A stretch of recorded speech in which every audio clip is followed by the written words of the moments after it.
राधे राधे मित्रों। तो मित्रों, आप लोग राधा किशन के अपकमिंग एपिसोड में देखेंगे कि मित्रों, वीडियो शुरू करने से पहले अगर आप हमारे चैनल पे नए हैं और अगर अभी तक आप लोगों ने हमारे चैनल को सब्सक्राइब नहीं किया है तो चैनल को कर लीजिएगा सब्सक्राइब और बेल आइकन को ऑल पे करके प्रेस कर दीजिएगा, जिससे कि हमारी नई वीडियो का नोटिफिकेशन आपको मिल जाए। तो मित्रों, आप लोग देखेंगे कि राजकुमार बासु कहता है, भार्गवी तुम भोली हो किंतु मूर्ख नहीं। मैं अपेक्षा करता हूँ कि श्रीनिवास का सत्य तुम्हें पता चल गया होगा। मैं आता हूँ। और फिर भार्गवी कहती हैं, राजकुमार बासु की बात भी तो उचित ही है। यदि मेरे मना करने के पश्चात भी श्रीनिवास यहाँ रुकता तो बात कुछ और होती। क्यों तुमने मेरी प्रतीक्षा नहीं की श्रीनिवास? और फिर आगे आप लोग देखेंगे कि श्रीनिवास कहते हैं, अब कृपया करके मान जाइए ना गोविंदराज, अगर आप भार्या नहीं बनेंगे तो मेरी पूरी की पूरी योजना विफल हो जाएगी। आगे तो आपकी और भी अधिक आवश्यकता है मुझे, समझिए ना। और फिर गोविंदराज कहते हैं, तुम्हारी सहायता करने के चक्कर में मेरी क्या दशा हुई है ज्ञात भी है तुम्हें। फिर भी एक क्षण के लिए यदि तुम चाहते हो कि मैं भार्या बनूं, तो सर्वप्रथम कुछ करो उस बासु का तुम। अरे वो सत्य की नारी समझकर मेरे पीछे ही पड़ गया है। उस बासु को दूर करो मुझसे, अन्यथा मैं भार्या तो कभी नहीं बनूंगा। और फिर मित्रों, आप लोग आगे देखेंगे कि आई कहती है, अरे कुमार बासु आप प्रणाम। और फिर आई कहती है, उमा पुत्री मंदिर में चढ़ाने के लिए जल ले आओ। और फिर आई और कुमार बासु एकांत में बात करते हैं। मैं भार्गवी को श्रीनिवास से दूर रखना चाहता हूँ, पर भार्गवी है कि श्रीनिवास के बारे में बार बार पूछती रहती है मुझसे। आई मैं चाहता हूँ कि श्रीनिवास का ध्यान भी न आए भार्गवी को। और फिर आई कहती है, बासु आप चिंता मत कीजिए, मेरे पास एक ऐसा मार्ग है जो भार्गवी को व्यस्त रखेगा। और फिर आगे आप लोग देखेंगे कि मैं उसे पूजा पाठ में ऐसे उलझा दूंगी कि उसे समय ही नहीं मिलेगा उस श्रीनिवास के बारे में सोचने का। और फिर मित्रों, आप लोग आगे देखेंगे कि श्रीनिवास बताते गोविंदराज को कि मेरी सबसे बड़ी योजना प्रारंभ होगी। और फिर आगे आप लोग देखेंगे, आई कहती है, भार्गवी उमा अब मंदिर जाने का समय हो गया है, तुम दोनों भी साथ में चलो। और फिर भार्गवी कहती है, हमें भी चलना है। और फिर आई कहती है, और नहीं तो क्या, जन्माष्टमी का सो तो हो गया, आज कथा वाचन है मंदिर में, गाँव की सभी स्त्रियां वहां आ रही हैं। यदि तुम दोनों मेरे साथ वहां नहीं चलोगी क्या सोचेंगे सब। और फिर आई भार्गवी चलने के लिए तैयार हो जाती हैं। और फिर आगे आप लोग देखेंगे कि राजकुमार बासु स्मरण करता है, पता नहीं ये श्रीनिवास नाम की समस्या से कब छुटकारा मिलेगा। और फिर आगे आप लोग देखेंगे कि पूजा आरंभ हो जाती है। और फिर आई कहती है, प्रणाम पंडित जी। और फिर पंडित जी कहते हैं, आइए आई आरती आरंभ होने जा रही है, उसके बाद कथा पढ़ी जाएगी। और फिर आई कहती है, अरे भार्गवी वहाँ कहाँ जा रही है, यही राजकुमारी पद्मावती के साथ रहे। और फिर भार्गवी कहती है, ठीक है। और फिर आरती आरंभ होती है। और फिर आरती पूरी होने के बाद पंडित जी कहते हैं, अब हम कथा आरंभ करेंगे। और फिर सभी लोग कथा सुनने के लिए बैठ जाते हैं अपने अपने स्थान पर। और फिर गोविंदराज स्मरण करते हैं, श्रीनिवास ने कहा होता है, आज संध्या काल में कथावाचक होने वाला है, आपको मंदिर के पुजारी से भेंट करनी है और उनसे विशेष विनती करनी है। और तभी गोविंदराज कहते हैं, क्षमा कीजिएगा पंडित जी, इससे पूर्व कि आप कथा आरंभ करें, मेरे मन में एक बात है जो मैं सबके समक्ष कहना चाहती हूँ। यदि आप सभी को आपत्ति ना हो तो क्या मैं वो बात कह दूं? और फिर पंडित जी कहते हैं, हाँ हाँ बिल्कुल कहो पुत्री। और फिर गोविंदराज कहते हैं, भार्या के रूप में बात ये है कि आज सवेरे से मेरे मन में एक बात चल रही है। यहाँ पर बहुत सी स्त्रियाँ जानती हैं कि मेरे पति आज नदी के किनारे वृक्ष से नीचे गिर गए थे और जिससे उनको अधिक चोट भी आई थी।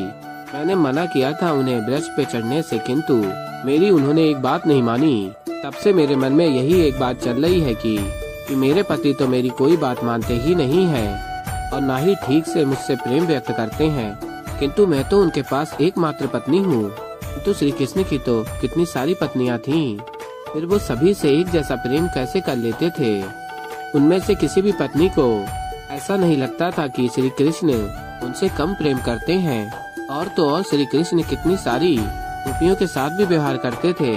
ऐसा प्रेम तो मात्र मेरे आराध्य श्री कृष्ण ही कर सकते हैं। तो मेरा प्रश्न ये है कि क्या कोई मनुष्य भी इस प्रकार का प्रेम कर सकता है? और फिर ये सुनकर पंडित जी कहते हैं, प्रश्न अच्छा है, किंतु इसका उत्तर समझने के लिए आपको सबसे पहले श्री कृष्ण को समझना पड़ेगा। कृष्ण ही वो व्यक्ति हैं जो हर प्रकार की समस्या में जरूर सबकी सहायता करेंगे। वो कभी स्वयं को सर्वश्रेष्ठ नहीं दिखाते, किंतु वो भली भांति जानते हैं कि कब कहाँ कौन पीड़ा में है और वो सहायता के लिए तत्पर रहेंगे। वो बस एक साधारण व्यक्ति प्रतीत होते हैं जो गैया चराते हैं, माखन से मोहित हैं, बांसुरी बजाते हैं, मीठी बातें करते हैं। हम सबको हमारे जीवन में कृष्ण को तो खोजना ही चाहिए, और वो कृष्ण तुम्हारे पति भी हो सकते हैं, तुम्हारे मित्र भी हो सकते हैं, तुम्हारे प्रेमी भी। तो सदैव स्मरण रखना, आपके जीवन में जो कृष्ण है, चाहे वो कोई भी हो, ऐसा मत सोचिए कि उन्हें आपकी चिंता नहीं है या वो आपसे प्रेम नहीं करते। और तभी राजकुमारी पद्मावती स्मरण करती है श्रीनिवास को। पंडित जी सही कह रहे हैं, ये नहीं समझना चाहिए कि श्रीनिवास मुझसे प्रेम नहीं करते, केवल इसलिए कि वो हमारे विवाह से पूर्व भार्गवी से प्रेम करते थे। और फिर भार्गवी स्मरण करती है वेंकटेश को। जो बातें पंडित जी ने कही वो सब कृष्ण के गुण तो वेंकटेश में हैं, किंतु वो सब उसमें कैसे हो सकता है? कृष्ण का वेंकटेश से क्या संबंध है? और फिर मित्रों, आप लोग आगे देखेंगे कि गोविंदराज भार्या बने होते हैं और देख रहे होते हैं पद्मावती और भार्गवी को, और कहते हैं इन दोनों को देखकर ऐसा लग रहा है श्रीनिवास की जो भी योजना है वो शीघ्र ही सफल होने ही वाली है। राजकुमार बासु कहता है, और कितनी प्रतीक्षा करनी होगी मुझे, कब खत्म होगा ये कथा वाचन? और कहते हैं मुझे भार्या को भेंट देनी है, कितनी प्रसन्न होगी वो। और फिर कथा वाचन समाप्त होने के बाद सभी बाहर आ रहे होते हैं और राजकुमार बासु भार्या की प्रतीक्षा कर रहे होते हैं और भार्या को ढूंढ रहे होते हैं। और फिर भार्या भार्गवी से कहती हैं, कितनी अच्छी बात बोली पंडित जी ने ना श्री कृष्ण के विषय में। और फिर तभी गोविंदराज देखते हैं बासु को और कहते हैं, इससे पूर्व कि ये मेरे पीछे पड़ जाए, मुझे यहाँ से भाग जाना चाहिए। और फिर तभी भार्या जा रही होती है और राजकुमार बासु कहता है, भार्या सुनो तो। और फिर मित्रों, आप लोग आगे देखेंगे कि भार्गवी देखती है वेंकटेश को माखन खाते हुए और कहती हैं, आप यहाँ कैसे और माखन खा रहे हैं? और फिर वेंकटेश कहते हैं, क्या है ना, आज का दिवस बड़ा ही विचित्र है, बहुत कुछ बुरा होते ही जा रहा है मेरे साथ। पहले मैं वृक्ष से गिरा और फिर मेरे चोट लगी, तत्पश्चात भार्या मुझसे रुष्ट हो गयी। फिर मैं इतना दुखी हो गया कि मैंने सोचा कि कुछ ऐसा करना चाहिए जिससे मुझे आनंद मिले, इसलिए मैं यहाँ बैठ के माखन खा रहा हूँ, मुझे बड़ा अच्छा लगता है। वैसे कैसी रही मंदिर में पूजा? और फिर भार्गवी कहती हैं वेंकटेश से, मुझे शीघ्र ही घर पहुँचना होगा।